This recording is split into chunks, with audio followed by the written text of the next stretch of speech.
Les propos de Christine Lagarde suscitent l'indignation des Grecs. La directrice du Fonds monétaire international les a invités à prendre leur destin en main en payant leurs impôts. Interrogée par le quotidien britannique The Guardian sur ce qu'elle éprouvait à l'égard de la population grecque, elle a répondu qu'elle pensait davantage aux enfants démunis d'Afrique. De nombreux Grecs sont remontés et choqués par de tels propos. C'est 2 à 3 000 personnes qui se sont suicidées. Quelle faute ont-ils commise, demande cet homme. Au début, j'avais une retraite de 1 780 €. Maintenant, je gagne 1 220, dit ce retraité. Que dois-je dire à mon fils qui est handicapé? Que je suis le cobaye des expériences de Madame Lagarde? Madame Lagarde doit venir voir les gens, pas les hommes politiques. Comme ça, elle pourra voir si on a faim, comme on travaille et ce que l'on a payé à l'État, dit cet autre retraité.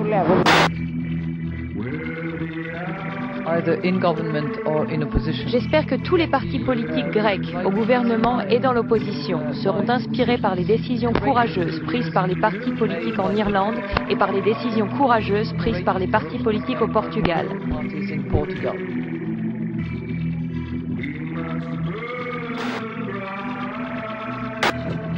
Tout commence en 2001. La Grèce rentre de justesse dans la zone euro. Pour répondre aux critères draconiens européens sans trop se serrer la ceinture, elle fait appel aux experts de Goldman Sachs.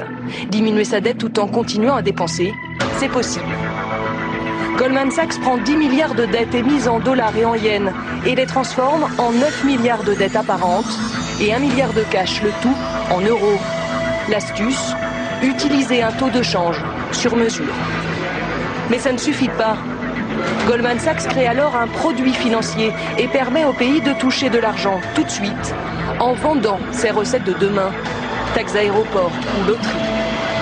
Pour ses bons conseils, la banque empoche 300 millions de dollars de commission. La dette grecque est camouflée, le pays peut continuer à dépenser. Il y a quelques mois, Goldman Sachs aurait proposé à la Grèce de refaire le coup. Le pays a refusé. Sa situation financière l'inquiète déjà beaucoup. Ce que la Grèce ignore, c'est qu'au même moment, la banque américaine parie sur un défaut de paiement d'Athènes en achetant des CDS, sorte d'assurance contre le risque. En clair, Goldman Sachs joue sur tous les tableaux. Goldman Sachs, ou l'art de gagner à tous les coups. Comme banque conseil, elle pousse au crime. Comme banque de marché, elle en profite.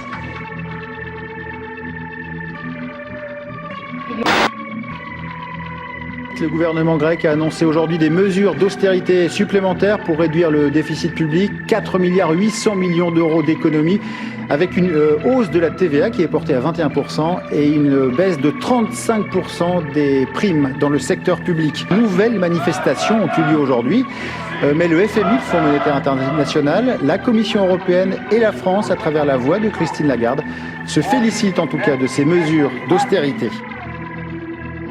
Imaginez que le gouvernement décide de supprimer pour moitié les 13e et 14e mois des fonctionnaires, d'augmenter les taxes de 20 à 60% sur l'alcool et les cigarettes et de geler toutes les retraites.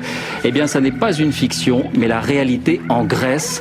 L'État a dû se résoudre à cette nouvelle cure d'austérité. Des retraités qui affrontent la police. L'image à Athènes aujourd'hui en dit long sur la tension sociale. Ici, d'autres manifestants forcent l'entrée du ministère des Finances, furieux du gel de leurs pensions. Nos dirigeants devraient avoir honte. Ils ont ruiné la Grèce. Ces décisions ne sont pas faciles à prendre. Elles sont nécessaires pour notre survie.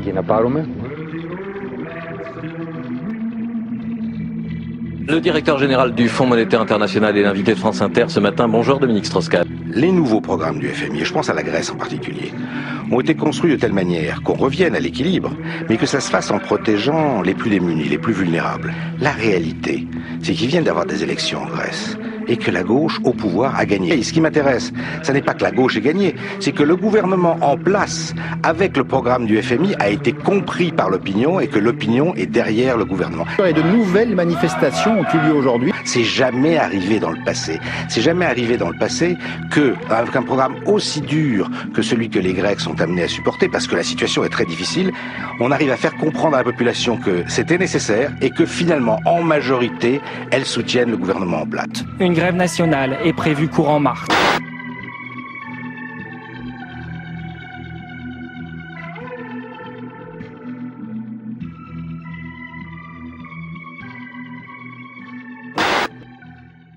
Bonjour et bienvenue. Et je suis heureuse de me retrouver parmi vous, tout simplement pour vous indiquer ce que le gouvernement français a déjà accompli pour améliorer la situation de Paris comme place financière et comme place d'accueil pour la finance islamique, et surtout ce que nous envisageons de faire et qui sera prochainement en place. Je vous avais dit l'année dernière, lorsque nous nous étions vus, je vous avais dit que nous allions améliorer la situation. Et je crois que nous avons déjà réalisé beaucoup. Nous avons supprimé l'impôt de bourse, nous avons créé le nouveau compartiment de l'Euronext, nous avons simplifié les règles pour les rendre tout simplement un peu plus conformes aux standards internationaux et faire de Paris une place plus attractive. Moi, je crois que c'est une crise des excès, une crise de ce que les Grecs appelleraient l'hubris. L'excès de crédit aux États-Unis, l'excès de leverage, vous le connaissez bien, l'excès de volatilité que l'on observe actuellement sur tous les marchés, l'excès de cupidité de la part de ceux qui ont pensé faire de bonnes affaires trop vite, et puis sans aucun doute l'excès de sophistication aussi. La difficulté pour appréhender et comprendre la manière dont les risques étaient évalués, dont les risques étaient répartis et dont les nouveaux produits financiers subissaient bien sûr les conséquences en ce que bien peu d'entre nous, soyons honnêtes, les comprenaient encore. Alors en face de cette crise de tous les excès, le président de la République a souhaité faire des propositions. Il a fait des propositions avec l'énergie que nous lui connaissons tous et il a convaincu l'ensemble de ses collègues du G20 de se réunir à Washington sous l'autorité et à l'invitation du président des États-Unis pour tout simplement ramener un peu de mesure dans cette hubris et remettre un peu les choses à leur juste place. Et à cet égard, la finance islamique présente bien des avantages en ce qu'elle condamne la spéculation et en ce qu'elle condamne le hasard. Plus précisément, le garar et le massir, qui sont l'un et l'autre néfastes, qui ne sont pas les bienvenus dans la finance islamique. Et notre crise, celle que nous venons de vivre, a clairement mis en relief une spéculation qui s'est emballée au-delà de tous les excès et un hasard qui est présent de manière excessive sans aucun doute, sans plus avoir aucune relation avec la réalité. On le voit très bien dans l'augmentation soudaine, brutale, du cours des matières premières, notamment de l'énergie, et puis la baisse tout aussi soudaine, tout aussi brutale et tout aussi inexpliquée. Je souhaite évidemment vous convaincre non seulement de cette extraordinaire détermination à convaincre et de notre bonne volonté pour engager ce combat-là, qui nous paraît déterminant, mais ce serait mentir que de vous dire que je ne suis là que pour cela. Je souhaite évidemment vous convaincre de ce que Londres n'est pas le seul point de passage obligé de la finance islamique, quelque respect que l'on ait pour cette grande place, mais que Paris est aussi une grande place financière et qu'en matière de finance islamique, nous sommes très désireux d'accueillir ceux d'entre vous ou ceux d'entre vos clients qui souhaiteriez une alternative. Alors, nous avons déjà engagé un certain nombre de travaux. Avec le sénateur Marini, nous avons, vous le savez, depuis maintenant quelques mois, engagé la réflexion sur les obstacles qui s'opposent à la finance islamique et nous l'avons fait au sein du haut comité de place que j'ai lancé il y a maintenant 18 mois. Dans la foulée, l'autorité des marchés financiers, que je souhaite saluer ici, a créé un régime adapté au développement de fonds d'investissement respectueux des prescriptions de la charia. L'association Paris Europlace, dont je tiens là aussi à souligner l'engagement, a publié le rapport d'Eliès Chouini et d'Olivier Pastré, que je salue s'ils sont présents dans la salle, pour leur énorme contribution à une meilleure compréhension des mécanismes et des exigences de la finance islamique. Enfin, votre rendez-vous désormais annuel est également témoin de cette mobilisation collective. Mais je suis déterminé à ce que nous allions plus loin. Je crois que ces différents éléments, absence de prélèvement à la source, déductibilité et neutralité fiscale, sont trois éléments forts, sécurisants, je l'espère, pour vous engager ou pour vous convaincre d'engager vos clients à considérer la place de Paris comme une place d'accueil pour la finance islamique.